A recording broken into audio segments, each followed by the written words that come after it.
emergency for the first time in about... This is Jim, and receiving this message. We are Ken Jennings and John Roderick. We speak to you from our present, which we can only assume is your distant past, the turbulent time that was the early 21st century.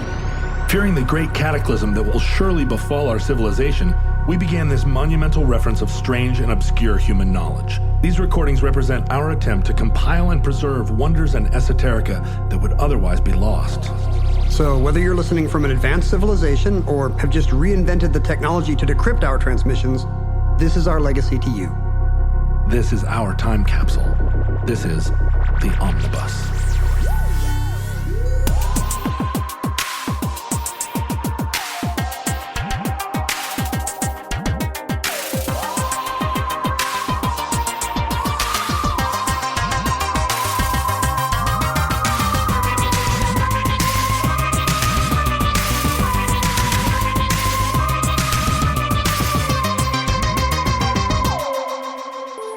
You have accessed entry 1203.PS7716. Certificate number 16230. The Spirit of Australia. They tell me it's about 50-50 as far as the record goes. But isn't this, for a man with a wife and family, isn't this some sort of madness to chance your life in a 50-50 way? I don't think so. I think I'm going to be one of the lucky 50, not the unlucky 50. What would you say the spirit of Australia even is? Shrimp on Barbie. I'm going to say Crocodile Dundee. Yeah, well, that's a knife. The spirit of Australia is That's a knife. is thinking that big American knives are small. That's the main thing. Yeah. What is the spirit of Australia? It sounds like some kind of dirigible. It is going to be indeed some kind of craft. A craft. But yeah, the rest of the spirit of Australia. Have you ever been to Have you been to Australia? I wish. Have you been to the Southern Hemisphere? Yes, I've been to I've been to Chile and Argentina and Uruguay. Did I ever tell you about when I walked across South America, Ken? But Australia is one of those places as a pop musician, like Japan, that there's enough of an audience, a market for American rock and roll, that in theory, a lot of my friends' bands have toured Japan and they've toured Australia. Our friend Jason Finn was texting me when I was in Australia to be like, love it there. Oh, you got to do this. You got to go to a Wallabies game. And I was like, did you used to live here? No, we just really hit it big here. I was like, were you called the prime ministers here? And he was like, yeah. I'm sure he liked that. He loved that joke. In the Presidents of the United States of America community, by which I mean the 3/4 people that are actually in the band, there's this kind of this apocryphal story about having been offered a tour where they were going to get $1 million a show.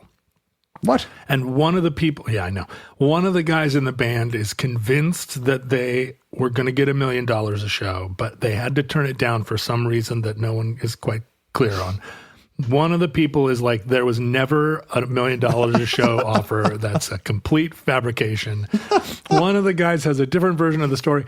And so when you talk about Australia with any individual member of the presidents of the USA, you'll get a different version of this. Like, oh, there was this one tour. I love this idea of a Spinal Tap or a Get Back or a Beatles anthology where there's some festering thing with the band, but no one's sure what it is.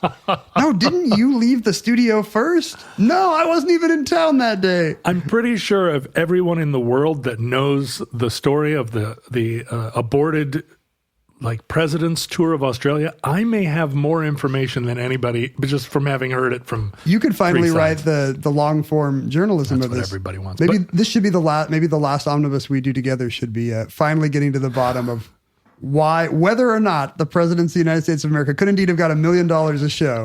No, someone pitched me a podcast this morning where they were like, "Hey, what if you just interviewed old indie rockers?" And I was like, yeah, for an audience of 250 old indie rockers. There were enough people to pay them $1 million in a country with the population of Florida. So the Long Winters never went to Japan because as far as I could discern, there was zero interest from Japan. The only thing keeping you from going to Japan was a grand total of 0 listeners. Yeah, the Japanese music market is kind of like the UK, except even more like hard to understand. Some bands are just huge. Yeah. And some American bands that are completely obscure. Just everybody in Japan just decides. And then other bands, they don't care. And the Long Winters were that. Australia, though, the Long Winters do great there. I have a lot of fans. We're on the radio down there. Are you called the Long Summers there? Hey, see, you're laughing. You're cranking them out. Jason Finn was not a fan of this ilk of joke. I don't know if I could say I'm a fan of it. No, you loved it, right? That was fun. Solid 10. You actually, when you were down there, didn't you do the toilet is flushing the wrong direction content? Well, I was so delighted. The first day, the morning we get there, I just got back from a couple of weeks there. Mindy and I had our 25th anniversary, and I actually had a couple of weeks off work through a weird twist of fate. You looked like you were having fun. We had a really You good went everywhere, time. huh? But the first day we walk into our hotel, and the revolving doors are literally going the other direction. And I was like, who knew the Coriolis effect?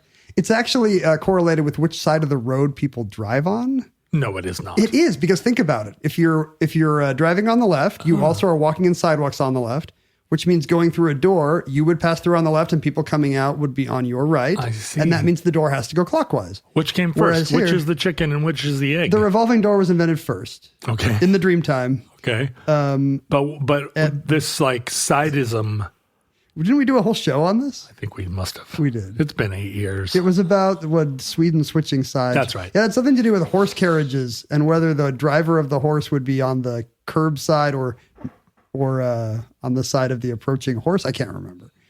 The side of the approaching horse by Ken Jennings. It was all about holding the reins in your dominant hand, That's what it was. or high-fiving the French peasants lining up alongside the road, or stealing their pitchforks. Anyway, so this whole trip, I'm thinking, Australia's kind of far away. It's a lot of people don't know that. No, it takes forever to get there. Even though we were in LA, I was taping, so we had a nonstop, which was nice. It's still like 15 hours. 15 hours. You get on the plane in the middle of the night. You go to bed. You get on the plane at like midnight. You go to sleep. You wake up after a full night's sleep if you're lucky, and there's still like 7 or 8 hours to go. You're like not even to Fiji yet. But for someone like you who wants to watch 8 movies in a row, it seems like being forced into a posture where it's like, Ken, all you can do is watch another movie. Let me tell you, I never thought I would watch all 5 hours of the Billy Joel documentary on HBO. And guess what? What a slog. I watched half of it on the way out and half of it on the way back. I made it 3/4 of the way through that, and then So you only see him get ripped off by his manager twice. It probably happened 3 more times. You don't know. The place I punched out was when Christy Brinkley was like, all I wanted was for this marriage to work. And then it cuts to him like, I don't know, man. Yeah. Sometimes you just gotta It's so chicks, funny. am I right? Because everybody else around him is like, he was drinking a lot. When they go to Billy, he's like, I don't know what happened. Yeah. Weird. Sometimes a woman just, and I was like, I can't. I think I've gotten to the bottom of this. It was funny because I the whole time I'm like, look, I've always been kind of a Billy Joel denier. And I know that that's not supportable. His music is undeniable. There's like one of our great songwriters. Great songs, great. I've seen him live and it's an incredible show, a great rock show, one of the top rock shows. But I was never on Team Joel. And I said, this is going to be one of those where you watch the documentary and you're like, now I get it. And I'm converted. 3/4 of the way through. Turned you away. I said, no, You've become a Billy Joel atheist. I wrote a little letter to myself. I was like, Dear John, it's okay to not like Billy Joel. You don't have to feel bad. It's just how it is. I like him less now. I actually enjoyed it. But the point of Australia being so far away is I started to wonder, how could this country be worth it? Oh. It's like, do I really want to go to the mall all the way across town because they have a few different stores? I see what you're saying. Like there's 3 malls closer to me, and yes, one of them doesn't have a Hot Topic, or whatever. One of them doesn't have an Apple store. But are the different stores really going to be like? Am I going to go to Uluru and think, oh yeah, like Grand Canyon and Sedona are better? Or am I going to go to the Queensland coast and be like, you know what, Maui is a lot closer and pretty nice. And if I go to Sydney and it just reminds me of Vancouver, that's going to be a bummer. You were thinking that Australia, I thought it might underdeliver. it might just be like a United States, but yeah, kind of but lower on half speed. Exactly. What if it's like Billy Joel? What if I think I like Australia, and then I spend 2 weeks in the outback, and I don't. As an Alaskan, as I travel, I don't know if I've ever told you about my extensive travels. I'm writing this down to other places that weren't Australia. But you meet other travelers when you're a young person sleeping in youth hostels and park benches. Yeah. And when I would meet Australian youths, they resembled Alaskans. So the spirit of Australia, whatever it is, must be the spirit of Alaska. Similar enough too, where we would see each other in bars, you know, where you kind of see a like-minded person just in the way they're behaving and like the way they hold themselves. A lot of kind of jocular confidence, a lot of willingness to risk their physical safety for a laugh, you know, like a tendency to kind of throw yourself through a plate glass window if maybe it's not even required for the joke to land. Like just a kind of. Does Australia have plate glass windows now? I think they got their arrived first one recently from overseas. How about Alaska? Someday they're going to get one. No, it's still just bricks of ice. But yeah, so I was often making common cause in like street brawls and big, you know, guitar tosses and whatever. Like I would find myself surrounded by or on the side of Australians enough times that it felt not like an American Australian thing, but specifically Alaskans. Alaska is the Australia of America. I actually used to say that. Alaska is kind of the Australia of North America. And when I would make jokes about Alaska online, Australians would often be the ones who were like, I get it. So anyway, I do feel, having never been there, I feel like a deep kinship.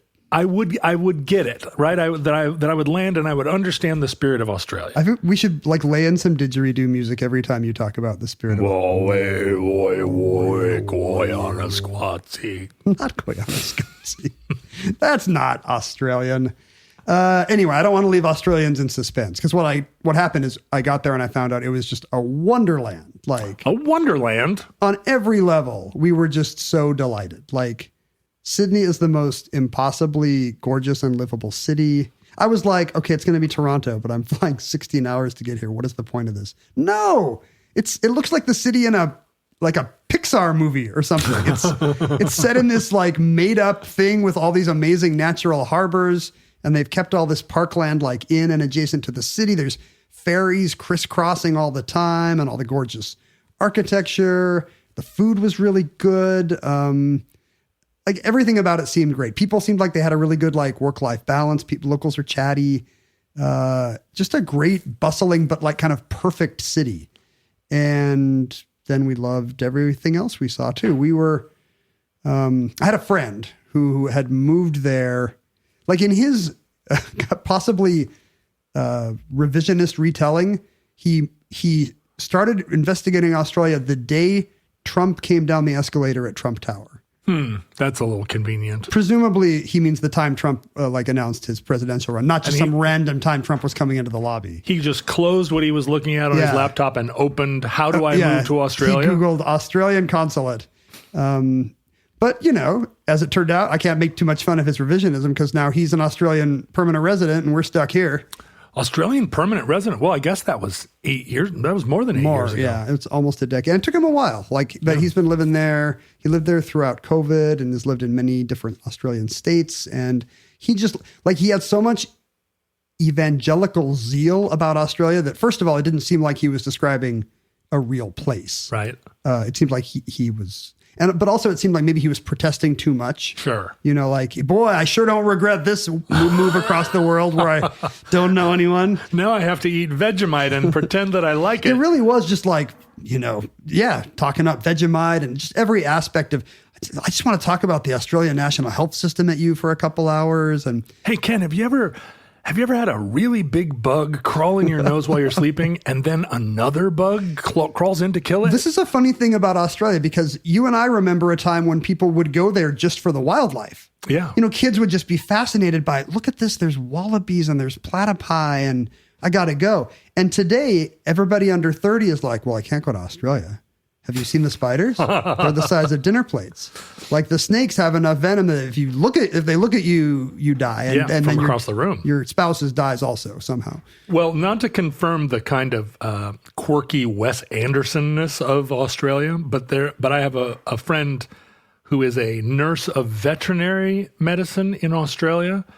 An American expatriate friend? No, she's Australian. And she followed your trip across Australia with a lot of avidity, and I think was trying to, you know, send you like social network, sort of like, hi, oh my God, you're here. Those things I don't open. Yeah, but was then messaging me like, Ken's like here, and I don't want to be weird, but. And I'm like, no, there's really nothing. I can't like get you into his hotel. But she works in a Australian veterinary capacity, but not like people's cats. It's like a rescue hospital for wallabies and woolabis and boobadoobs. Wallaroos and kangaroos and kangabees. Yeah, and klingabombs. Koalabees. And so every single day, she's like sending me a picture of some animal wrapped in a towel that looks like a not possible animal. Yeah. It's like, well, that seems like it's a combination of a monkey, a rat, and a butterfly. But why does it have 14 legs? And she's like, isn't it cute? And they all seem like kind of murder capable, but like also like soft and friendly. It turns out the universe wants every biome to have like a deer, a monkey, you know, but when Australia didn't have all these things, nature was just like, I guess we just have to turn a marsupial into a deer, and we'll turn another marsupial into a duck, and we'll turn a marsupial into a monkey. And we'll, you know, so you have koalas, you know, they're just like nature trying to make a monkey. Yeah. And it can't. Right. And right. I did have the experience of seeing a cuddly koala and being like, oh, and then it kind of gets up and arches its back to walk across a branch and it turns into the Babadook. And you're like, wait. No. Go back to sleep. And this is the thing, my friend, her apartment, there's always like some parrot that's yelling at you. Oh, so many parrots. But the parrot is also yelling at the snake.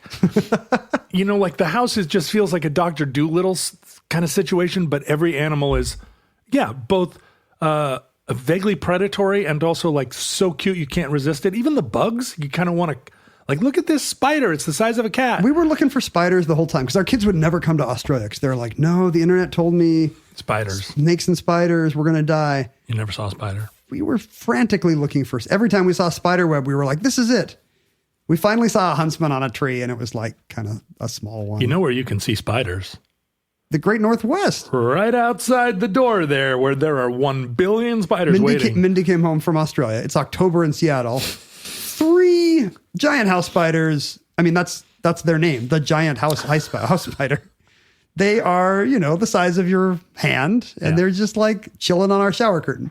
As the dad of a teenage girl, and with her mother, my sister, both being arachnophobes, this is the time of year when I have the most to do of any time of year. Because any time of day or night. I'm just walking around with a peanut butter jar like, I got it. It's okay. I'm talking to him like, it's okay, buddy. Come on. We're going outside.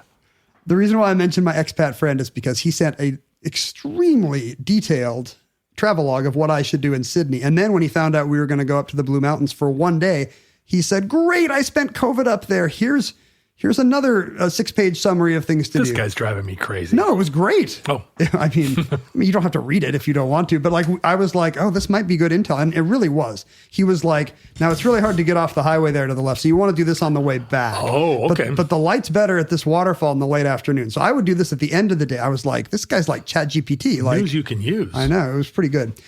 And he was just kind of talking, walk around Sydney. And he's right. It's just a gorgeous downtown center. What's the architecture like? It all looks like the Sydney Opera House. No. every skyscraper looks like a conquistador helmet from one side and a pistachio shell from the other. No, I mean, does it look like a British colonial tropical city what's at the funny low level? No, it doesn't have that kind of Kenyan-looking railing where you think, Claire Foy as the queen will be leaning over. I thought it would be Shutters more and Bermuda, slow-moving fans. I can't explain this, and maybe Australians should explain this to me. It looks like New Orleans.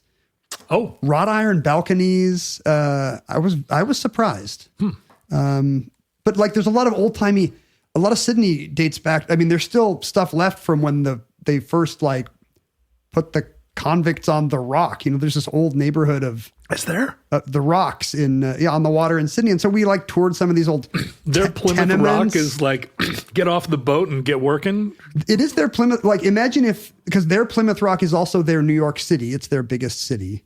It's where the boat landed. And it's, cultural center. It's everything. And it's in their most gorgeous spot. So it's like, what if Monterey and New York City and Plymouth Rock were all one spot for your country? And it's just, so it's got this cool old kind of Chicago-y downtown with these great, cool brick skyscrapers that are clearly over a century old, but also new glass spire high-rises. What do they make in Australia? Is it like sugar cane? Do they make like whips? I'm not sure. What the hell is their industry? It's all opals and mutton all the way down. Opals and mutton. Yeah, that checks out. There's a lot of mining, I think. Oh, resource extraction. Again, like Alaska. Should we meet the mining adjacent guy at the start of this story? Have we just talked about nothing for long enough? Remember, John and I had a dream that these episodes would be short because we have to do 4 shows today, which we have not done in, I don't even know, years? Been a couple of years. Well, ever since we stopped being twice a week, which was the craziest thing. I'll never stop marveling. And we were just like, yeah. Oh, I guess we didn't have jobs and there was a pandemic for a lot of it. But 2 hour-long shows a week for years. Yeah. No wonder we never get to the topic. No. Can you imagine? No wonder we never hang out except for Omnibus because we've talked about everything at least once. We're on the record as loving Mint Mobile. Yep. Who have supported the show for many months now. They have. But I feel like we haven't persuaded all of our listeners. Some of them, John, are still, and this makes me furious, by the way. Yes. They are overpaying for wireless. Yeah, they like their legacy wireless companies because they are averse to change, or they somehow think that old wireless is more stable. They've been listening to 2 middle-aged men on Omnibus for 8 years. They're not just going to switch their wireless, but boy, they should. Yeah, they should. Right? They should. At Mint Mobile, their favorite word is no. It's time to say yes to saying no.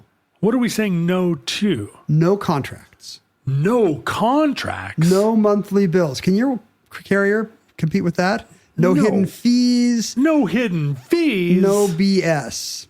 Here's why we said yes to making the switch. Our premium wireless, John, is $15 a month. That's insane.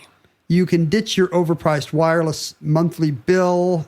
Sometimes you get unexpected overages. Do you ever get one of those? You get back from a trip and your kid didn't have roaming turned off and suddenly you owe $70. Here's what I learned about legacy media and telecom companies. They don't care about you. They don't. No.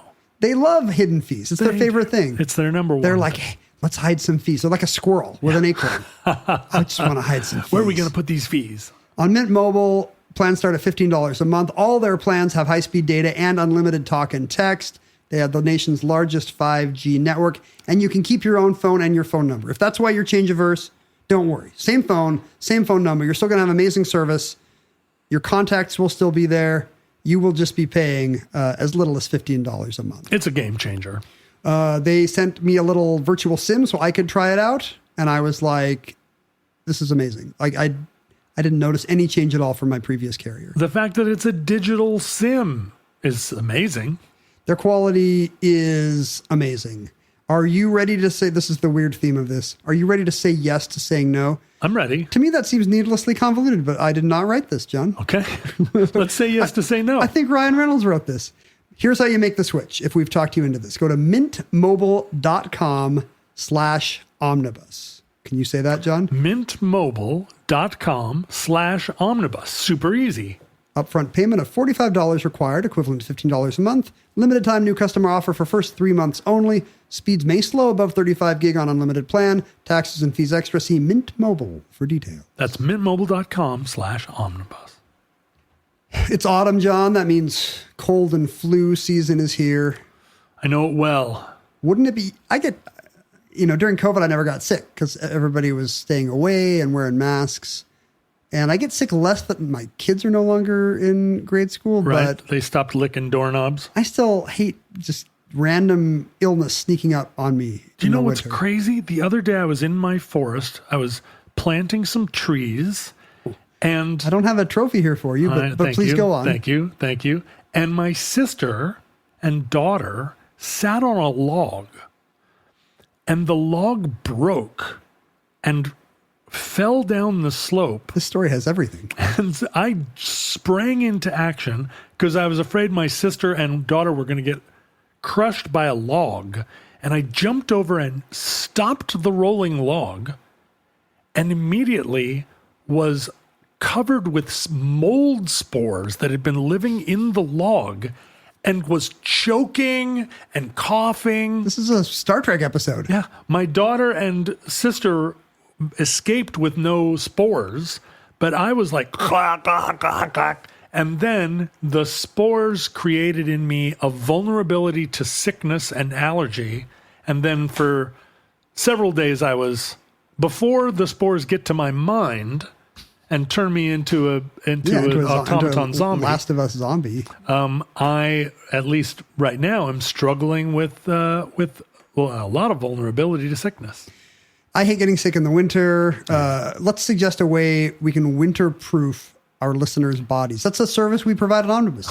We winter-proof everyone's body. Well, no, but only with their autonomy and consent. We know that we aren't promising any sort of medical connection between us and our listeners.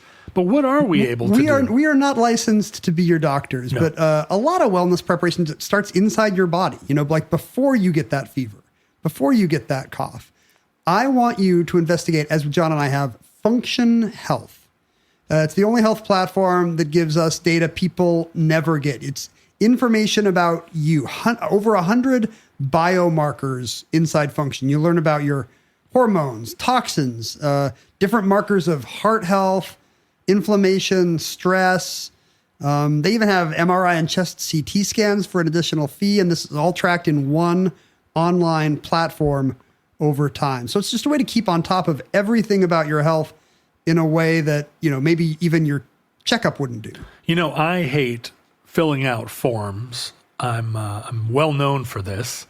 And yet I really enjoyed inputting all of this information about my health into Function because I had never had it all in one place.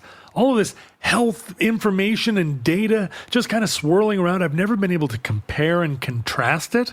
And so putting it all into Function and having this ability to calculate it and interrelate it was kind of exciting. And it's not just like patient autonomy and rights. You also get access to a lot of stuff that would not ever be included in your yearly physical. Like, do you want to know your vitamin D levels, your zinc levels, your white blood cell count?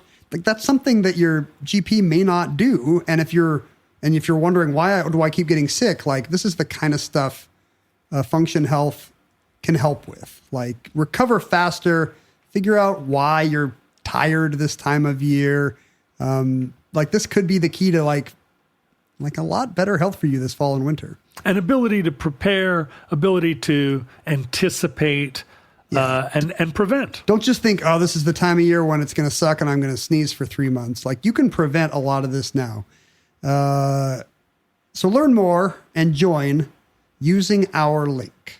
Function is a near 360 view to see what's happening in your body.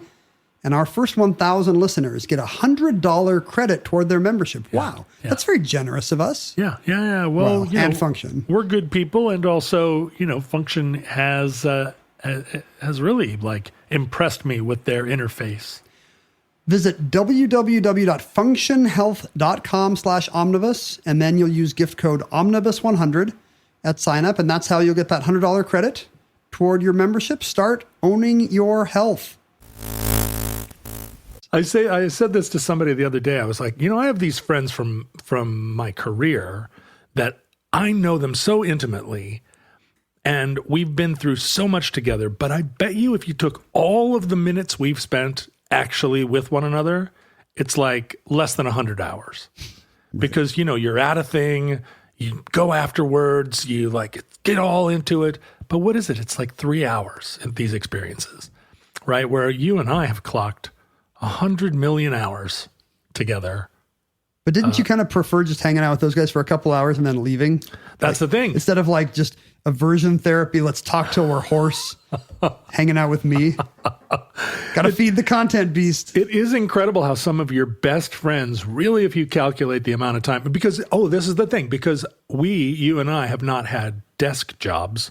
In your case, for 20 plus years. Yeah. In my case, forever plus years. Literally never. And so all those work relationships where it's like, I see this person 8 hours a day, 40 hours a week. Hey, Ken, how's your weekend? 20 years in the trenches. You've spent so many hours together, but... That's why people have affairs. Well, thank you. Thank God. That you and I don't have a work life. Yeah. No issues there. The reason why I mentioned Bob, so we have a former mining engineer named Ken Warby at the heart of today's story. And this was somebody, Bob had somehow met him, my expat friend, met him and his son and said, listen, even if you don't pay to go in the Sydney National Maritime Museum, just go in and from the gift shop, you can see this weird white thing kind of hanging on the wall. From one angle, it's kind of cool and aerodynamic. From another angle, it kind of looks like a fridge. It's a machine, though. Yes, it's a homemade machine called the Spirit of Australia.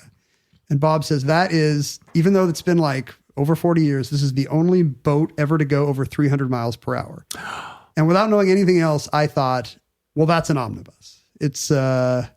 It's almost too much of an omnibus. As you started to describe it, I was like, is this one of those cars made by the University of Texas that runs across Australia on solar power right. from the 1970s that's made out of Mylar? The Spirit of Australia, like that's what it sounds like. But you're saying it's a speedboat. Australia does have a lot of renewables now, but yes, apparently nothing epitomizes the Australian spirit more than a speedboat going at an extremely unsafe speed. I mean, 300 miles an hour. I mean, when you compare it to the land speed record, which I just looked this up, 763.035 miles per hour, hasn't been beaten in almost 30 years. But that's a rocket ship. That's over Mach 1, yeah. That's pointed to the side. Basically. With some kind of wheels. Jet-powered car, it's a jet with, it's a rocket with wheels, you're right.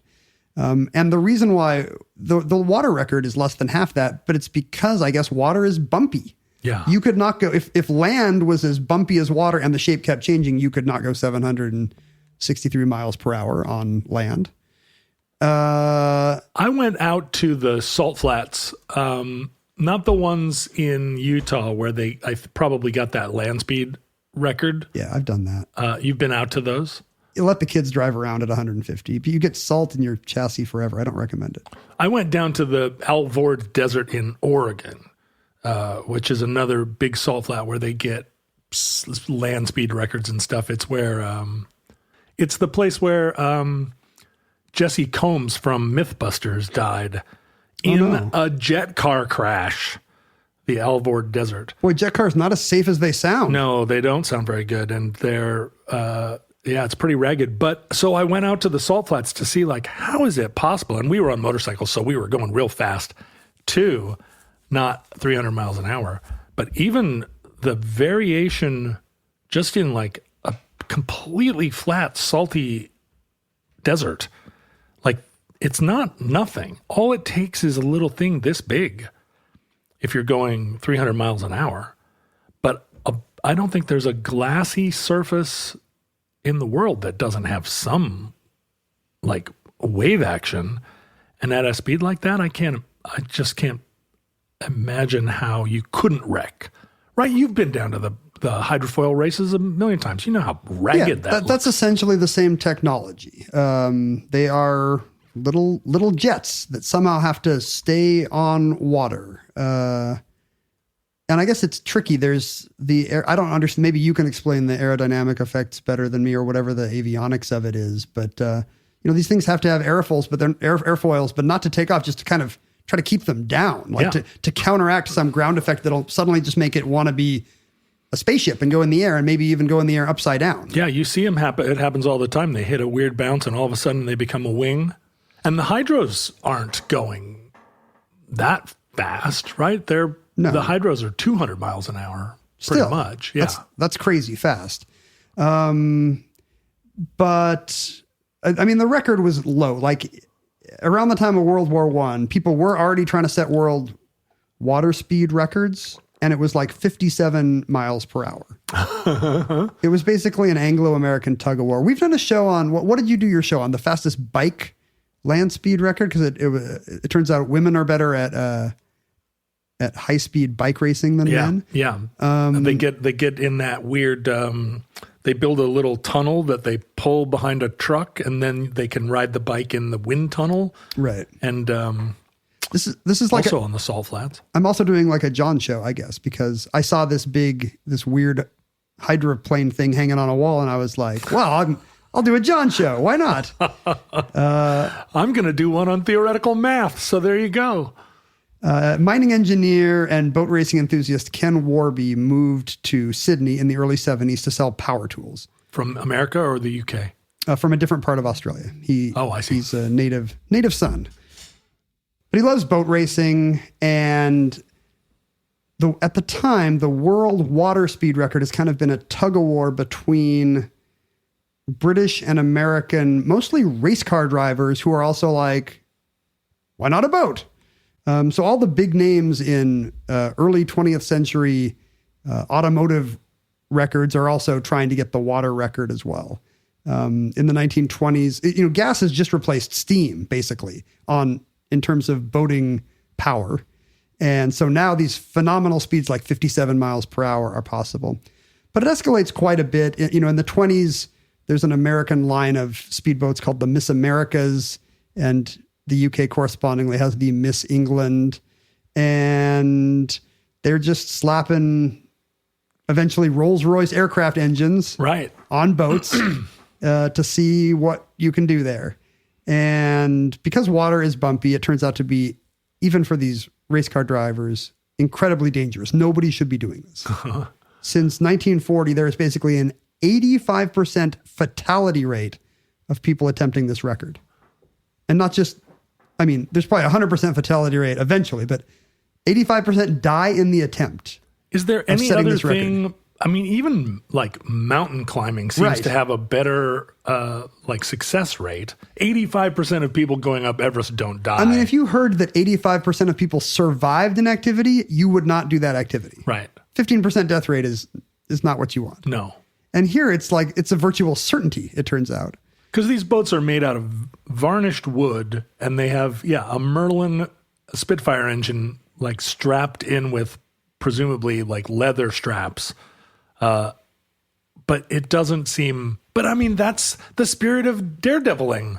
Maybe that's what they want about it. Probably 85% of the people that first tried to sail around the world, we never heard about because they were in canoes and they only made it 2 islands over. At first, I guess these people don't know how dangerous it is, right? They're just race car drivers. They think it's, in 1930, a British racer named Sir Henry Seagrave, nicknamed the Mad Major, which is what you want from a British race car driver. Yep. He's trying to break 100 miles per hour in 1930. And on his first run, he breaks the record. He hasn't broken 100, but he's got 97 or whatever. That's a new water speed record. But apparently the international body that's been running this for well over a century, some power boating organization with a French name based in Monaco, the record works like this. You have to do one run in one direction and then another run the other direction and average the two. That's how all speed records, you have to do it twice. It just counteracts wind effects, Right. It's a level playing field, as it were. But he's on a repeated run. He does break 100 miles per hour, but this is going to happen over and over. As he breaks 100 miles per hour, he then immediately hits a log and sinks and dies. The appropriately named Henry Seagrave winds up in a sea grave. I'm willing to bet at 100 miles an hour, if he hit a log, it wasn't sinking that was his number one problem. I bet he disintegrated. You think he was already dead? I mean, he did sink. Don't get me wrong. Sure, eventually but sank. The sinking was not fatal. He wasn't like blub blub blub blub blub.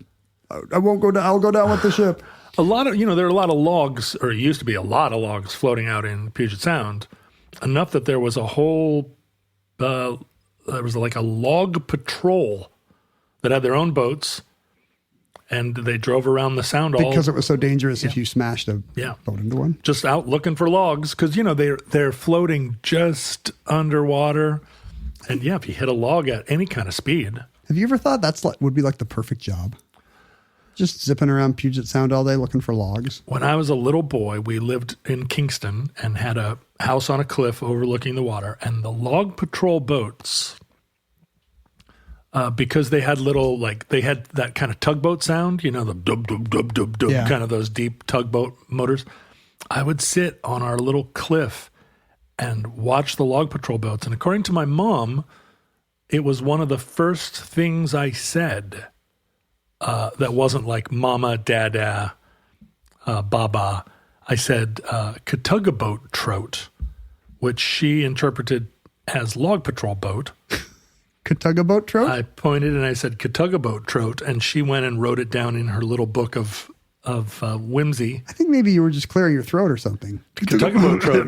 I said it over and over, Catugga trout. So I have, in fact, my whole life wanted to be a log patrol boat driver.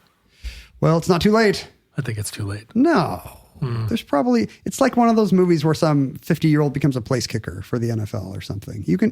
A movie about an old indie rocker becoming a log patrol boat captain. I bet you there's 600 people lined up to be log patrol boat captains that would fight me outside of a bar. Then you'll just have to defeat them all. I'll just get my Australian friends and we'll start. Not to, should we just ring a bell every time somebody just blows up trying to break this record? Okay. Malcolm Campbell is one of the most famous race car drivers of his time. He has a series of cars called the Bluebird. He's British, obviously, being named Malcolm. He gets a new world record at 130 miles per hour in the 40s, and actually dies in bed in 1948, like the only guy to survive this story, Malcolm Campbell. But his son gets the bug and is like, well, jet engines are now a thing. It's now the 40s, late 40s.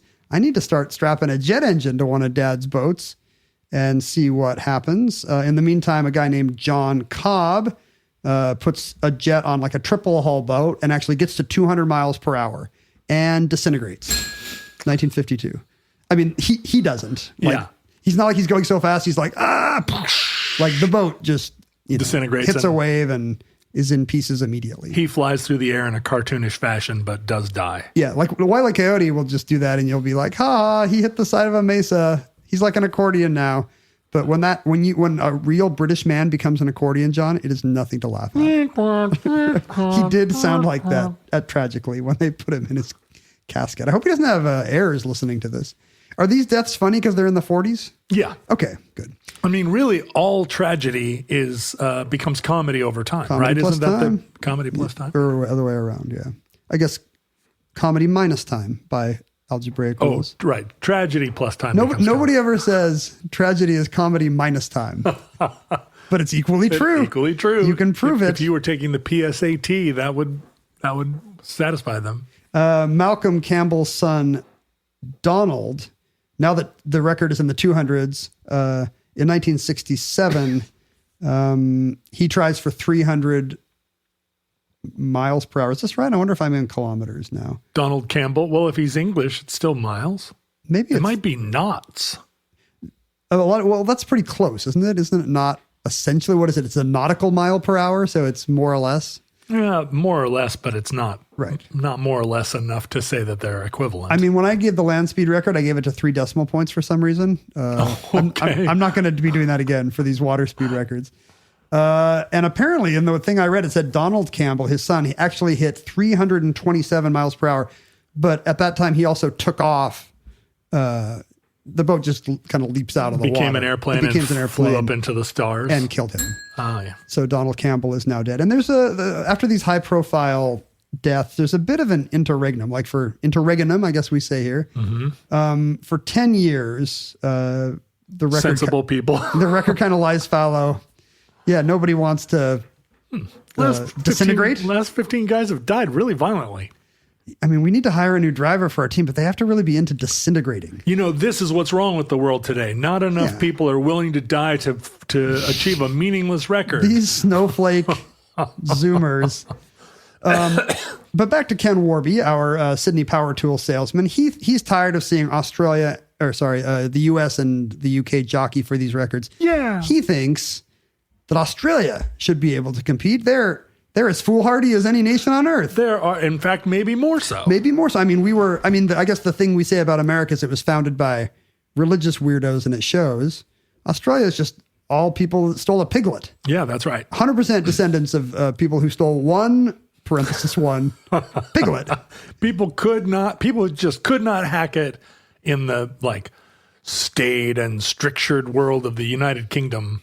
Where you weren't allowed to just take other people's livestock. Where you couldn't just walk around with no pants. Off they go to Australia to form their own nation. We went to the barracks. There's a World Heritage Site right in central Sydney, right by the Botanical Gardens, which is the old barracks where the convicts would arrive. And it's kind of sobering. You know, they kind of do, it's not the equivalent of the Middle Passage, but they kind of do boy, here's what it was like to ship out of Portsmouth headed for Australia, because it's like a 6-month voyage, 5 or 6 months. What percentage of them died en route?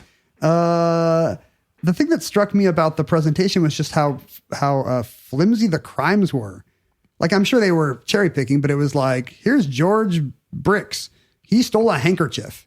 He was sentenced to death, but the merciful judge commuted it to Australia. It really did seem like these were not the scum of the earth I've always believed of the Australians. Well, as the omnibus has taught us over and over, one of the things about these visions of utopia that have kind of plagued the West from the 17th century on, every new social movement requires that you get rid of the people that make it hard to have everybody be good. And it's better than throwing them down a well or setting them on fire to send them to Australia. Yeah, they're not going to disintegrate there unless they decide to race boats. But the thing is, you can get rid of the murderers pretty fast. Just hang the murderers. And still there's crime. Still handkerchiefs are disappearing. Yeah, so what do we do next? Well, we get rid of the people that aren't from here. Yeah, that is harder, but takes longer. But then eventually it's down to piglet stealers. And then fornicators. Yeah, I think, did fornicators go to Australia? It would explain a lot. They're very good looking. I've never been. They're very good looking. Fornicators for sure. Speaking of Billy Joel, when he starts dating Christy Brinkley, he brings her back to his apartment. You know who's there? His other girlfriend, Elle McPherson. Oh, Billy Joel. About whom he writes, And So It Goes. He was dating Elle McPherson and Christy Brinkley at the same time. He writes, And So It Goes in Uptown Girl. And he had to stand on 4 encyclopedias. He's a 5'3" guy. He looks like a troll he looks like Shrek if he were flesh colored. It's one of the things when I saw him play at Madison Square Garden, he said at one point in a very self-effacing way to great cheers from the audience, he said, "Look, I know that I look like I should be working on this old house, and I would have been if not for this piano." And the room goes crazy, the room. And I was like, yeah, you do look like you. I mean, when he said this old house, it was yeah, actually, you look exactly like a carpenter on this old house. Or he could be because we associate him with his love for boating on Long Island, he could be a log captain, log patrol guy. If he'd been on this coast instead of that one. Fewer logs, I think, floating in the Long Island Sound than there are in the Puget Sound. Yeah, all those out-of-work log patrol guys. But they've taken all the log boats down. Well, the holiday season is fast approaching, and it's gift buying time again. Usually, I wait till the last minute, but I like to get thoughtful gifts. I like to get creative, handcrafted gifts. I like to try and buy locally. I go to the Christmas markets. But, you're limited in the amount of time you have. I don't want to shop at big box stores. I don't want to just buy cookie cutter gifts. And if you recall, we've talked about Uncommon Goods on Omnibus before. Uncommon Goods came to my rescue in the sense that it is a one-stop shop for all kinds of handmade, like unusual presents listed in a kind of like unlimited set of categories. I'm on the Uncommon Goods site right now, just scrolling across the top. It's got birthday, it's got gifts by interest, kitchen, home and garden, jewelry, like quirky music. I just stopped on music here. There's throwback speakers that are Bluetooth speakers, but they look like old-timey radios. Like that is right, just the first thing I saw. It's right out of my playbook. There's a little ceramic frog where you put your phone, and it's not electronic. It's just like a ceramic frog, but it's designed to amplify the sound of your phone, and it looks like a frog is like shouting your phone music at you. Here's a pillow that looks like a mixtape. There's also a doormat that looks like a mixtape. Here's a poster of all the guitars of rock history. This is just the first thing that I clicked on in one of my interests, music. Let's go to kitchen. Like you got gadgets, you got mugs. It's basically like the Christmas fair. It's like the German Christmas fair of your dreams. I don't know. I think it's an amazing site to shop at any time of the year, but at this time of the year especially, it is it clicks all the boxes because you're supporting independent artists and small businesses for the most part. These are unusual gifts. They're made in small quantities, so it's the type of thing where you go and what's there is there. Kind of you want to shop early and shop often because it's an ever changing kind of circulating group of options.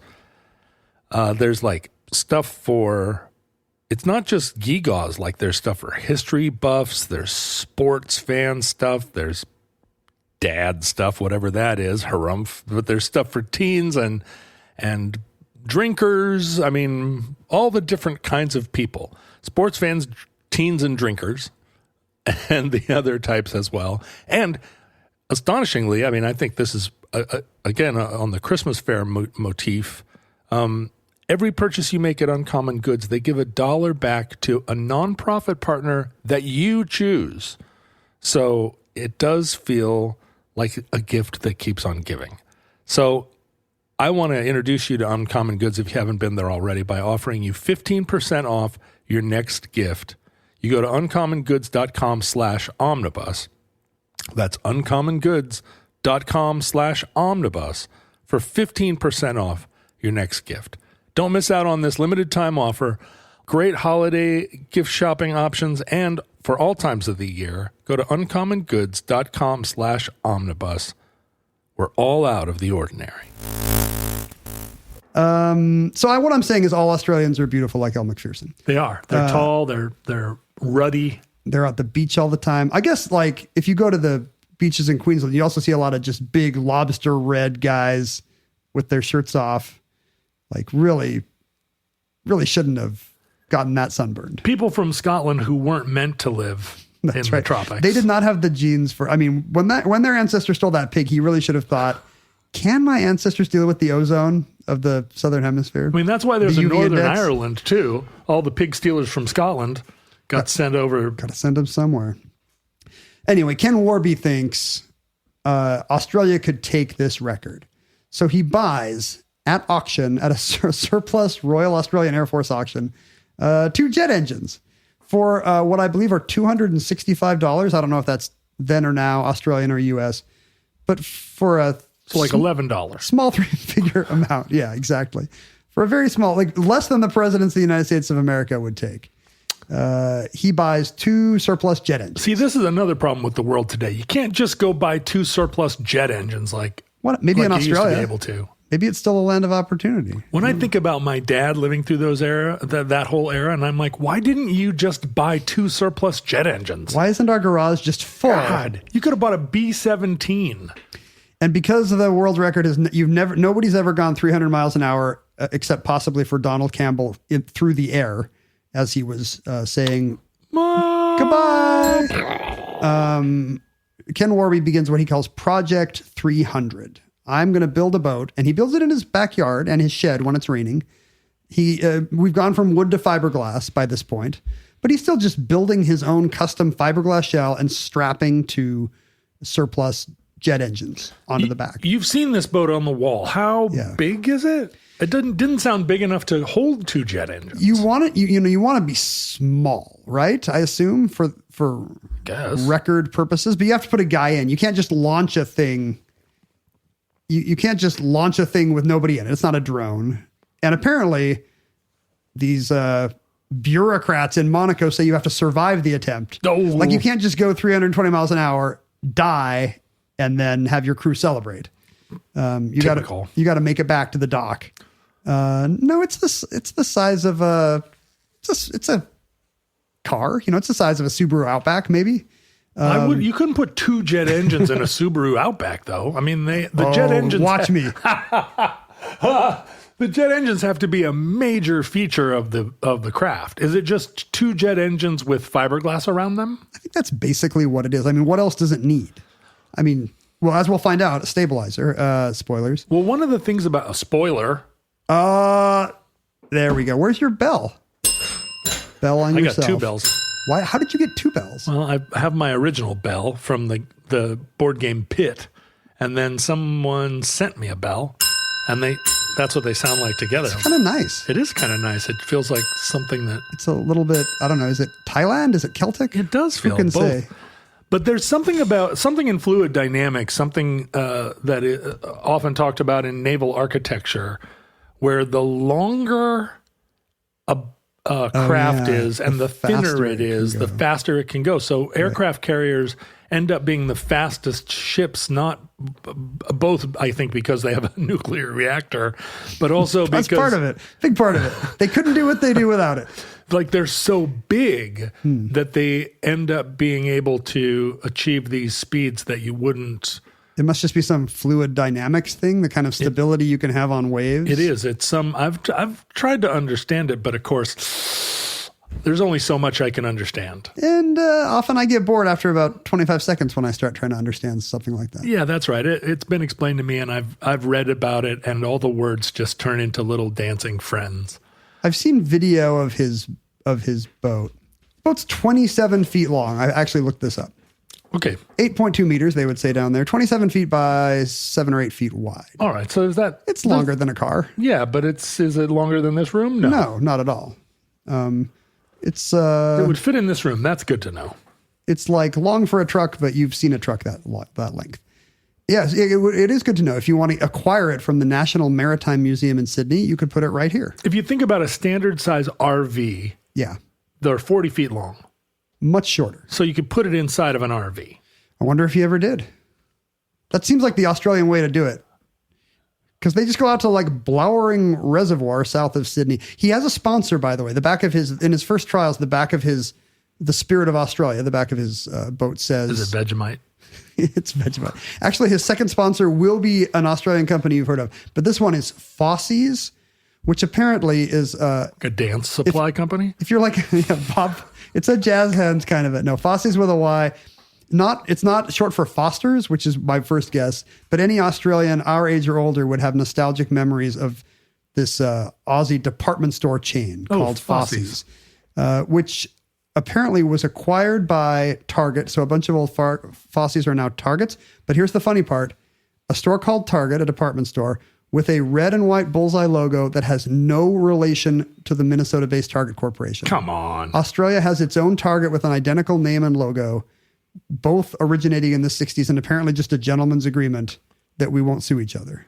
Are there now American targets in Australia that are called like Target US? Like Hungry Jack's? Like Hungry Sears? They do have Kmart's there. Kmart is hanging on there. And in fact, they have mini Kmart's called K-Hubs. K-Hubs. Which I never investigated, but it seemed fun. Cubs. K-Hubs. That's what you say to your spouse when you're leaving. K-Hubs. K-Hubs. So the Spirit of Australia says Fosse's on the back. 1977, he heads to this reservoir south of Sydney. He does not bring his son David, who has later kind of taken over the family business, just because he's afraid he is going to die on the water. No. That was not official. That was he's afraid he will die on the water, but he hasn't yet. He has not yet. In his first attempt, the afterburners won't fire. This is a jet engine. It has afterburners, but they won't fire. In his second attempt, he goes anyway, but hits a duck. So there's the duck gets a bell. However much the boat disintegrates, the duck is in even smaller pieces. And I guess we shouldn't be laughing about the demise of that. I wonder if any of the duck's relatives are listening. In Australia, it was probably just some cockatoo. Might have been a parrot. It's a platypus. We only saw the beak. We saw the bill flying away. Mindy and I went to a platypus viewing area. And? It was a little late in the day, or it was kind of late in the morning. The platypuses were not up, but we walked under a bridge and went to a different part of the trail and sat there for a moment, and a platypus began cavorting like an otter in front of us. It was delightful. So these are wild platypuses. Wild platypi. And can they be held in captivity or do they die? They have a little den by the river. No, I think we had previously seen one in a zoo. But are they just in Sydney, just running around in the culverts and stuff? We were out in the tablelands of North Queensland at this point. Are they endangered? A lot of the wildlife there is facing a lot of habitat problems. The fires are getting worse in a lot of fire Rats seasons. And dogs. And feral cats are eating the wallabies of the outback. And a cat can eat a wallaby?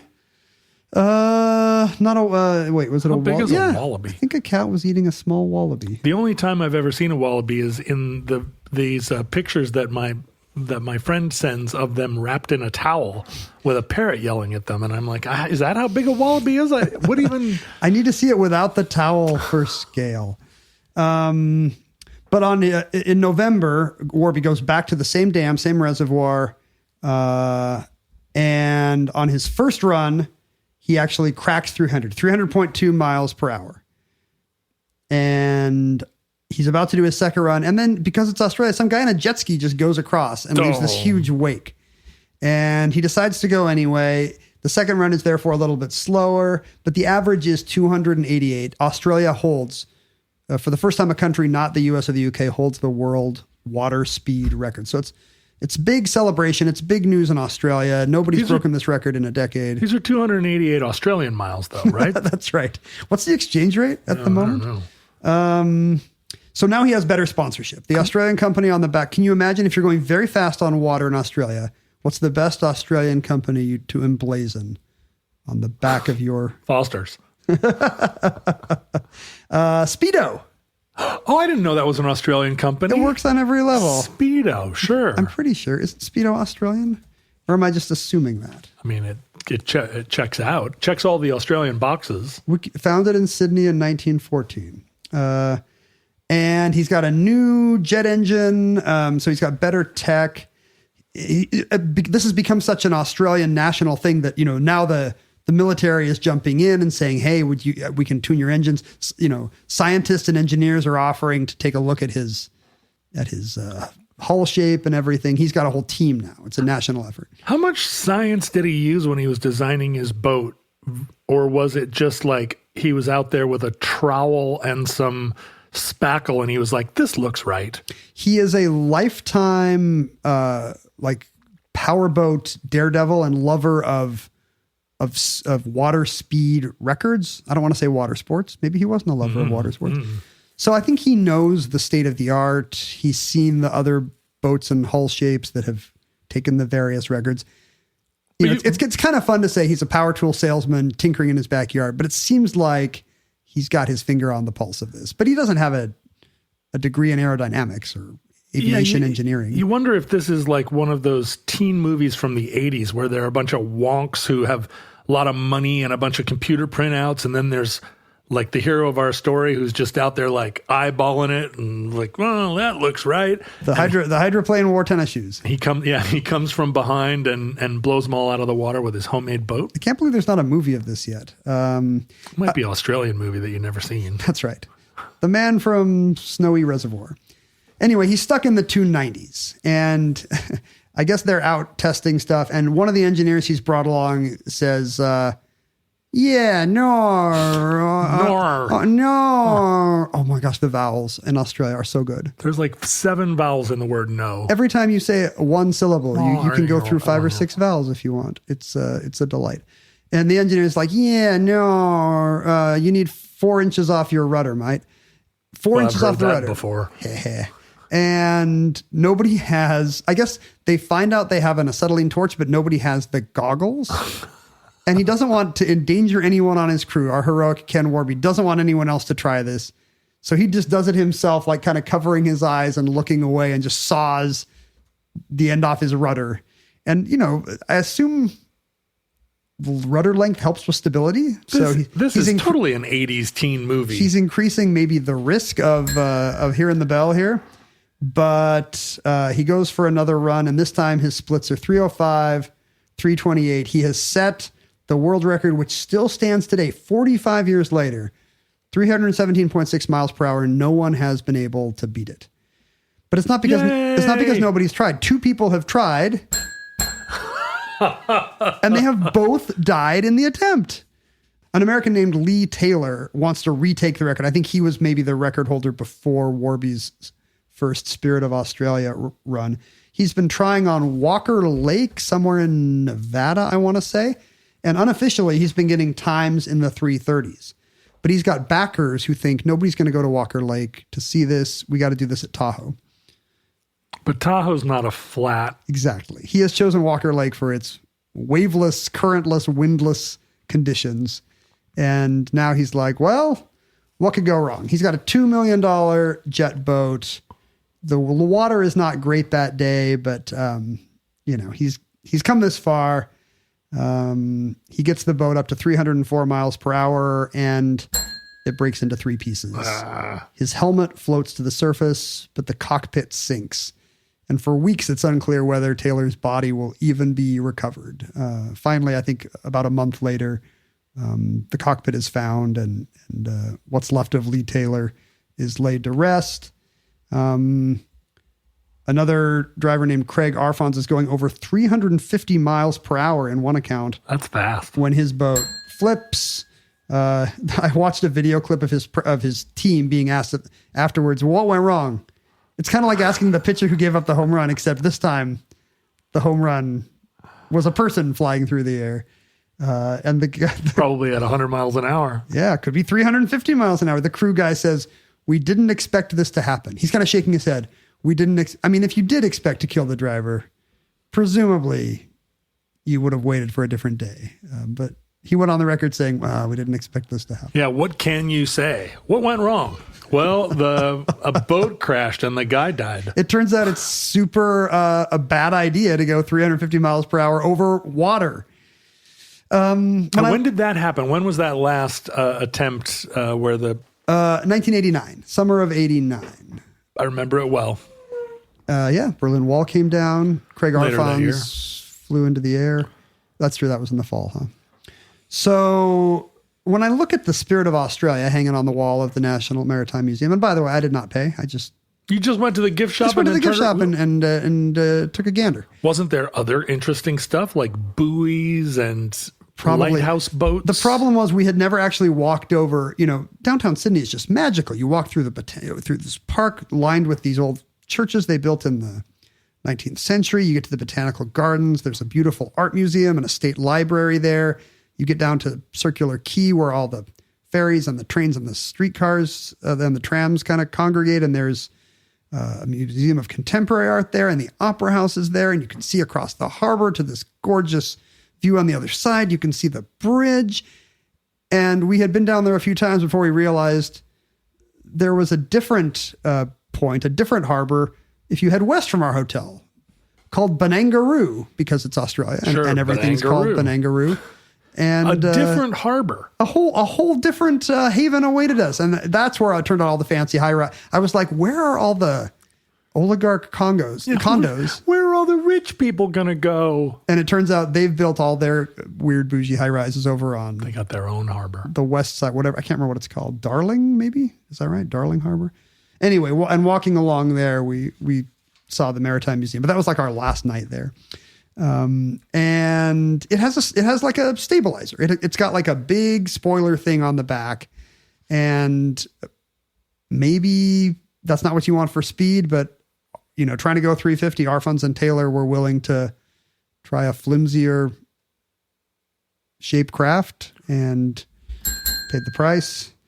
The fact is, even though this has been the record for 45 years, many teams are still trying, in many countries, people are still trying to figure out the magic boat that can do this. And I'm not sure it's possible. It just seems like maybe anytime you try this, no matter how good your boat is, the wrong wave is just going to smash you. Well, it's funny because all of the, what seems to me as a lay follower of marine architecture, yes, is that everybody's going to these hydrofoils now, right? Where very little of the boat actually is in contact with the water. That's what you want. It's on a wing under the water that's on a pylon. And I wonder, in the sense of these records, what the rules are going to be, because this guy is in a bathtub made of fiberglass that he built himself and strapped 2 rocket engines on. Right. It seems very different to have a boat that's on a pylon on a giant wing that's under the water, and most of the boat doesn't touch the... Because they can go through waves and stuff that would wham the hull of a ship, but the little wing is just like zoom, zoom. So one of those is going to go super fast. They're going to put a jet engine on one of those, and everybody's going to be like, "Yay, the new record!" But I'm not going to count it. My own body of Monacoan judges is going to give it self-appointed new. That's a new record, not the old record. Because these were all hydroplanes, but those are not the same, right? Those are still like touching the water at 3 points. It's not one of these foils, right? I think that's right. Ken Warby moved to the States and was kind of a folk hero. He set up in somewhere in like Tennessee or something and sold mini mix. He started a company to sell like miniature cement mixers for people doing small backyard projects, and sure, I think did pretty well as the tycoon of mini mix. But he and his son David spent decades trying to work on the Spirit of Australia 2, a boat that could beat his 1978 record. But they were building it in Tennessee? Yeah, from the U.S., I think. But why wouldn't he stay in Australia and be the king of Australia? Well, now that you mention that, I feel like my friend Bob did meet these guys in Australia, so they must have been back and forth. I don't know where it's the Spirit of Australia too. You don't want to build it in, in Pigeon Forge, Tennessee. But apparently they've been testing this for decades. Every time you read up on this, they're like, "Yep, they're still going to go for that record." Ken Warby actually passed away in 2023. Does that count if he dies in bed after a long and happy life? It was my bell, not yours. So I see. My bell is the violent bell. Your bell is the bell of contentment. The bell of memorial. But his son David is still insistent that he will break his dad's record in the Spirit of Australia 2 one day. Does this actually solve our question of what the Spirit of Australia, small s, even is? I mean, we always would have said it was intrepitude and right. Man against the elements. Indefatigability. Indefatigable. Possibly one too many beers. Yeah, right. A little bit of daring do and saxophone and reckless folly. Bravado. Spirit of Australia also. But also very chill. Like he built it at home in his garage, you know? Like they're an unpretentious people. Mm-hmm. And maybe lucky. Maybe the wrong wave would have tipped over Ken in 1978. What's the food like in Sydney? Because I always imagine it's just kind of like liverwurst in a pastry. Because it's a great Pacific city, there's really good dim sum. There's really good sushi. Sure. There's really good Indonesian food. But those aren't Australian cuisines. What's the native European colonizer food there? It's got to be liverwurst in a pasty. The colonizers made fun of the Aboriginal people who were just eating grubs, and it turns out the grubs were like delicious. Like they were like, look at these poor subsistence people. They've been forced to eat grubs. And the Aboriginal people are like, what are you talking about? These are like the best food. We'll eat these grubs any day. I know. Sauteed grubs. I had some crocodile curry. I had some kangaroo loin. But you could get all that in Portland, Oregon. There's, they're very proud of their bush tucker, their native foods. But it means they'll make you a scone, but they'll put some wattle or lemon myrtle or some Southern Hemisphere plant in it. And you'll be like, yeah, this is almost as good as our equivalent. Well, yeah, sure. Good on you. That's what we say. Raspberry's still probably the best at this. But good on you. And that concludes The Spirit of Australia. Entry 1203.PS7716. Certificate number 16230 in the omnibus. Futurelings in our era, social media is 100% no good. Useless. Here's what I say about social media. Yeah, no. It's so bad. Stay off of there. And not to be outdone by all the conversations that are happening right now on the internet about artificial intelligence, I'm going to say those words here on this podcast, which will invite artificial intelligence bots that are scanning the internet for podcasts that mention artificial intelligence. Is that a thing? Yeah, I'm sure. They will find this show and they will immediately subscribe 1 million bots to it, and it'll become the most successful show on the internet. Right before you retire from it, Ken Jennings. I need to get out of here. Yeah. Before we get targeted. Before AI comes after you. Although I need you and some really expendable guest host to get it to get droned instead of me. There are 100% AI training bots watching your Jeopardy programs and being like, we can replace this guy. In 4 years, we can replace him. It would be one of the easiest jobs to replace with AI on TV is host of Jeopardy. They've already mapped every one of your ties. The game's not that different from day to day, I have to say. Well, AI is going to make social media even more irrelevant. You know, my sister likes to send me Instagram videos that she sees, and more, she's sending me ones where I watch it and I'm like, Susan, that's AI. It's never happened. This isn't a thing. And every time she's like, what? And I'm like, look, it's not just the 6 fingers. Like, if this footage existed, you would have seen it already. This is not footage from the 1970s of Michael Jackson, like riding a skateboard in Times Square. Like, we would know that existed. Like when you see Fred Rogers say, I'm all about that cheddar, kids, and he's got stacks of money. That never happened. AI. And she was like, well, what about this guy who strapped a rocket engine to a shopping cart in Florida? And I'm like, AI, sweetheart. And so social media is just going to become, why would you even be there? Let Omnibus be your only arbiter of strapping jet engines to things. When we say someone strapped a jet engine to something, it really happened, damn it. The one place we do recommend is where futurelings congregate on the internet, because there are still communities of people. And so if you go to Facebook, there is a futurelings community that's very active there, on Discord, on Reddit, all these places. You can avoid all the garbage and just go hang out with futurelings who are smart and great. They're like you. They listen to this for some reason.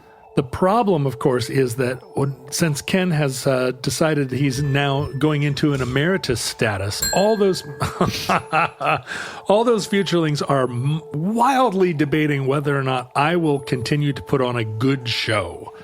And they all have a lot of ideas about what my version of Omnibus Sans Ken should be. Let me just ask you point blank, John. Go ahead. Are you going to put on a good show?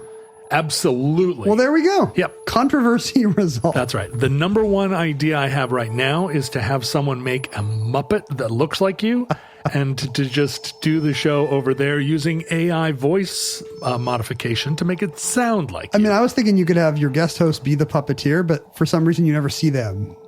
You just see a puppet on their hand. You know, what it could be is just me doing it. So, Ken, tell me, what do you think about them apples?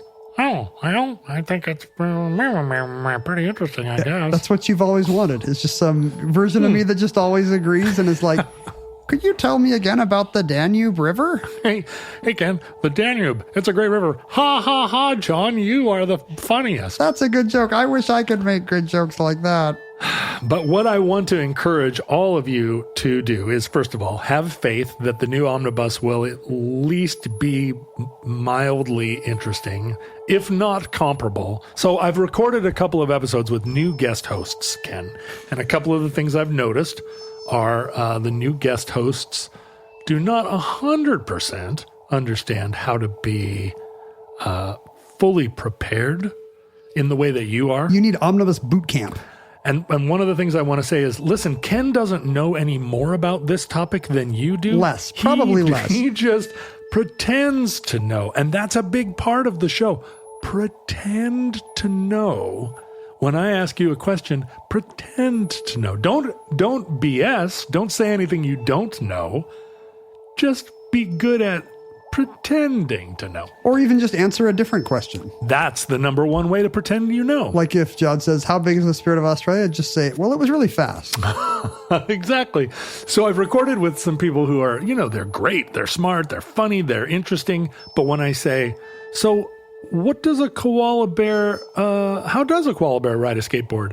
They go, oh, I don't know. No idea. And I'm like, next question. No, don't do that. It's not a deposition, dude. Ken would answer. He would come up with I can't even predict what it would be. So it's going to be very informative, probably less full of lies than the omnibus is currently. More accurate. That's omnibus 2.0. The problem is I'm still there. So more accurate? I don't know. At least I won't be making stuff up anymore. That's right. I'm going to dumb the accuracy down every single time. But here's what I want you to do. Today's offer, 30% off if you use the code OMNIBUS. Is this QVC? You should go to patreon.com/omnibus project. Join the Patreon. There's going to be tons of bonus content, including, Ken is wincing at this right now, but we have been recording this podcast on video. I totally forgot. And Ken's wearing just like his pajamas. Chex Mix t-shirt. A Chex Mix t-shirt. But if you subscribe to the Patreon, there's going to be additional content, potentially the first of our video recorded shows that eventually are going to make this a YouTube program. You're going to start recording video of every single episode. Something we should have been doing for the last 5 years. Meh. But we weren't. But now we're going to. No regrets. And we're going to put there's going to be all kinds of content on the Patreon for our subscribers. Also, you can email I used to would have said, you can email us at theomnibusproject@gmail.com. But now you'll be emailing me at theomnibusproject@gmail.com. That's right. It won't say like, hi, Ken, or even Mindy, which is the typical greeting nowadays. Mindy's never going to see these. Mindy's so already out the door. She's checked out. She's like, peace out, bro. So now I'm going to read them. If you want to say something to Ken and Mindy, I might forward those things. Maybe. If they're nice. But every other letter, I'm going to be answering them with a Muppet. So email me at theomnibusproject@gmail.com with all your questions and comments. Mostly probably compliments about how this show is going to do great. Better now. And evolve. You can mail me things. Now here's the real trickaroo. This P.O. box will not be any good starting... I mean, it will. It will still work for a while. But you're planning on getting a new mailbox. A new mailbox. So this mailbox will actually send things to Ken. If you want him to sign your 400 color copies of his picture, send it to P.O. Box 55744, Shoreline, Washington 98155. And every 6 months, Ken will stop by here with a box. We're going to see each other. You can send stuff there until John announces the new mailbox. I'll have a new mailbox. Because you just don't want to drive up to Shoreline or whatever. I don't blame you. I love driving up to Shoreline on my way to Linwood, the greatest American city. Is it? The former Alderwood Manor? Yeah, that's right. That's right. Well, there's that gas station on 99 that dates back to the 20s. Is that right? Yeah, right by Alderwood Manor. Nice. I didn't know. I mean, right now it's like selling potted plants or something, but... It's not really a gas. Does it still have the old pumps? No, they took the pumps out, but it still has the place where you could drive in to be at the pumps. I love old gas pumps.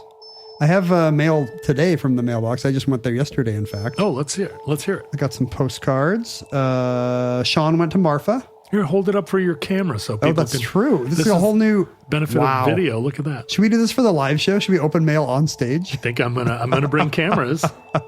Sean went to Marfa, the little arty Texas town where I've never been. Never been either. And he says he saw the mysterious Marfa lights. Oh, really? The like weird green UFOs in the sky. He saw the UFOs. Congratulations, Sean. That seemed more official. Sparky writes us from the road all the time. He's Canadian, but at the moment he's in the UK. He is in Thurso, the northernmost town on mainland Great Britain. Does it mainland if it's an island? On the island of Great Britain. I thought that the northernmost town was John O'Groats or whatever. I don't know. Aren't you supposed to go? Haven't you done the long walk from the top to the bottom? Weren't you and Maria Semple going to do that? Did I ever tell you about the time I walked across Scotland? No. Well, he says this is the northernmost rail station. So maybe there's something smaller norther. You get off the rail station and you walk up to John O'Groats. He says the trains look weird. If you're Canadian, I guess Scottish trains look weird. That's a little bit problematic, Sparky, but okay. Thanks for writing from Thurso. You've seen... Thurso is so photogenic, by the way. All we have is a couple wind turbines and a parking lot. Yeah. Did he draw that himself, or is that No. He bought that postcard? This is something produced by the Force Business and Energy Park. Thurso growing for you. You've seen Train Spotting. I have too. Isn't that a Scottish train? I guess I remember him spotting it. I don't remember him noting how Canadian it looked. You know, when the train drops them off up in the Highlands and they're like, this place is shite. And then they get back on the train. Classic. I was on a Scottish train. I emerged in London rain and you were waiting there. Swimming through apologies. I was not going to open this one, but then I realized we had just done a show about Australia. So why not read this postcard from the Missouri State Penitentiary? Jonathan says that he and his wife toured the Missouri State Penitentiary, hence the postcard. It's been, that building I'm sure is no longer used. Is that like the old dungeon? The view of Housing Unit Number 1 circa 1904. Originally called G Hall, then H Hall. Interesting. I bet there's a story there. D-Day. The tour was interesting and informative, so if you're ever in Jefferson City, John, why not check out the State Pen? During the drive, he told his wife the story of James Earl Ray's escape from his own penitentiary that he had learned from the omnibus. She was semi-impressed. Which in a long marriage, we know that might be the high watermark. That's big. For them. I can't remember the last time I semi-impressed anyone in my family. Thanks for writing in, Jonathan. And then this I thought was for me, like something to sign, but then a bunch of different pieces came out of it. And I still don't know what they are. So we have like a mystery here. Are they parts of a speedboat that failed to achieve its... Whoa, that bell was a lot louder. That was a loud one. How'd you do that? I don't know. Hit it harder.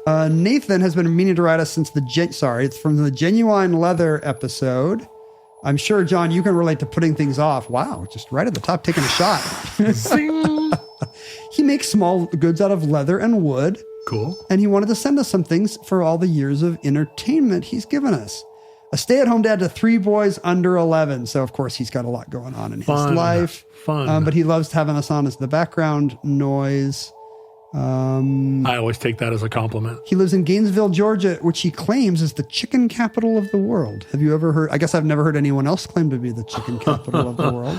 I do feel like places like Iowa claim to be the hog capital of the world, which seems pretty impressive.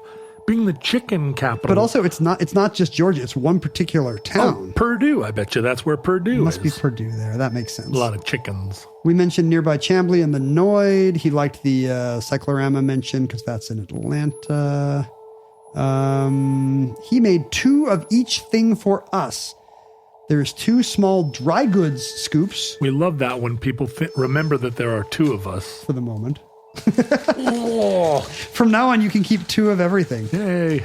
One is cherry, the darker sapele. Sapele. Is this a wood in your world? Never heard of it. 2 refrigerator magnets that look like what? The state of Wisconsin? What is going on here? Shaped like Georgia. Oh, I was upside down. They are Georgia. Look, Wisconsin, Georgia, Wisconsin. I never thought of that before. Do you want a... These seem to be the same. The grain goes a different way. Do I want one? You can choose which refrigerated Georgia you put want. it on the Thermopride over there. I bet you they'll stick right to it. I don't want to toss it. What else do we have here? 2 small ring bowls. I turned on the lathe for your wife and respectively daughter's mother / partner. Look how he knows the lingo. To put All their the great rings? shows. Yes, one is maple, one is bloodwood. I guess it's a little thing to put in your... Bloodwood? That's another wood I never heard of. That one seems fake. They seem Australian. He's using weird Australian woods. Bloodwood. The final... Those could also be item. little salt cellars. That's true. 2 leather... Where did the dry goods... Whoa, I think one of those is a dry goods scoop and one is a... Oh, no, wait. What do we have here?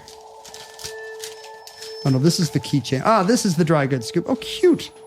It's got a little handle. I kind of like that These a lot. are amazing. Yeah. It has to be a dry good you don't want very much of. Like I shovel dog food, but it would take me all day to feed the dogs with one of these. This is more of a Coke spoon. It is not. You really demonstrate how little cocaine you've done.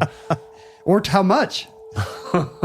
Oh, Those look, are cool. I like those. The keychains are individual, personalized. This one says that was inadvertent. Where did the rest no one of the died stuff go? in the making of that keychain. What if every time I do this, I'm killing an Australian speedboat captain? Here's the other keychain. That one says Roderick. Look at this. Hook it. Nice. Good hook. Oh, this is nice. Oh, this is really nice. This is really good work. It's probably not genuine leather. It's probably whatever was better than genuine leather. You can just tell right away that this is nice. This is nicer leather than genuine leather. You know, my current keychain, 15 years ago, there was a private club on Capitol Hill in Seattle. The attempt was to sell memberships to this dinner club where you could work. It was like a WeWork. And but in the pre-WeWork. yeah, and but there was also a bar. It was on the rooftop of this little area called the Chop House, and they gave me a membership because it was one of these like, let's seed I the remember place the with Chop House. yeah, interesting people. We'll get some interesting local people up there to make it seem more cool than just a bunch of tech wonks. And so I got a little keychain fob like this that bleeped me in, which was kind of cool little leather bleeper. Cool. And I would go there and bleep. But then I realized after the third visit, what the hell am I doing up here? I got nothing to do up here. I don't work and I don't like hanging out with tech bros and I don't drink. So what possible reason? But I kept the bleeper long after they realized I wasn't bringing anything to their business and deactivated it. And it's still my keychain, this stupid bleeper. Is it big? No, it's the same size as this. I'll take it off. Well, I'm gonna replace it, and now this one says Roderick. I mean, I guess Nathan wasn't wrong when he said, I'm sure, John, you can relate to putting things off since you've had this unnecessary fob on your I've got this Chop House keychain fob for years. See you later, Chop I went to House that fob. restaurant in there once, but then I think it closed. What's in there now? I don't even... For all I know, there's still people WeWorking up there, although they built an actual WeWork across the street. So it's just WeWorkers that want to have exclusivity. Nathan says he enjoys Jeopardy. He tried out once. He wonders why whenever I mention a crop, it tends to be sorghum. It is one of the great mysteries of Omnibus. It's the funniest crop. Sometimes I say millet, but sorghum's pretty funny. Hops. It's just fun to say. Sorghum. What even is sorghum? I don't even know. Is it a corn? I think it's a grain. I think it's a grain, but it's not very good. Sorghum. It seems like something you grow if you don't have any actual grain. If you can't get your hands on wheat, rice, or corn. It's like a hippie thing, right? You go into a hippie diner and they're like sorghum pancakes. Yeah, exactly. I think you're right. For you, he says, please finish your book about the walk across Europe. He wants an autographed copy. He loves your corpus and your ethos. Both. Yeah. My corpus and my ethos. Have you ever taken like kind of suggestive photography of your corpus and your ethos? No, but that's great. I like those things. Look, I'm going to read all this because it's so nice to you. Okay. The talks about churning, clearing your ravine, not being able to bring home every stray dog. I get you, my man. You're not alone. Here's a small pin. He was wondering if he could get an email or a response back if you have any info about it. It was given to me in some stuff that belonged to a famous plastic surgeon my grandmother-in-law worked for. His name, I would just say wife's grandmother, but okay. His name is Dr. Thomas Rees. He was married to Nan Rees, a famous model. You can look them up. Back in the 50s, he founded the Flying Doctors of Africa and did a bunch of other philanthropic things. Cool guy. And for some reason, he has... Oh, wait. I was given his Omega Flightmaster's pilot watch. Ooh, cool. He wrote Doctari. Wait, is the movie Doctari based on this guy's work? I don't know. I was really hoping he sent me that Omega, though. Instead, he sent you this pen that says Alaska's Golden Horn Lodge 86, which happens to come from the same famous plastic surgeon, I guess. Alaska's Golden Horn Lodge 86. Does that ring a bell? Well, you can look at it on your screen right now because I'll do this. Ooh. the thing about 1986, of course, is that's my Birthday. No, that's when I graduated from high school. But also the Golden Horn Lodge is in Dillingham. Have you been? No, but I know it because everybody in Alaska is like super fascinated with hunting lodges, fishing lodges, and Dillingham is like a village that's a town. It's not a village; it's a town. But it's sort of It's a town. It's by Sitka. You know, it's like it's a place you fly in and hang out and probably drink and hit each other with leather fobs and hunt and fish. Unclear what that pin would be. It's like a seaplane destination. So this is to say I went there. This was the classic era of enameled pins. Like I have boxes and boxes of enameled pins from the 80s. And I think those people who this episode will have aired already. No, this episode will not have aired before our live show at the town hall. No, it will. It will. This is a late October show. Yeah, so airing before the town hall show. Yes. And so you still could hear this show and get to the town hall. And I think we'll have enameled pins for I think we're going to have pins. It's going to be exciting. There's going to be merch. There's going to be other cool stuff in the lobby. I think at this point, we're pretty much sure there's going to be food and there's going to be music. A little bit of music. A little bit of music, a little bit of food. Entertainment, some dancing. Is there dancing? There's dancing, there's girls, but there aren't dancing girls. We were not able to get the license. Are you done? Should we wrap this up? I think I'm well done. Because this show was supposed to be short, but it wasn't. Not short. It was the opposite of short. People don't want short. Except in the case of Billy Joel. That's right. Christy Brinkley apparently wants short if he would just not drink and be nicer. Listeners, from our vantage point in your distant past, we have no idea how long our civilization survived. We hope and pray that the catastrophe we fear may never come. We hope the spirit of Australia 2 eventually hits the water and that we don't have to ding the bell for Ken Warby's son. But if the worst comes soon, you know the rest. This recording, like all our recordings, may be our final word.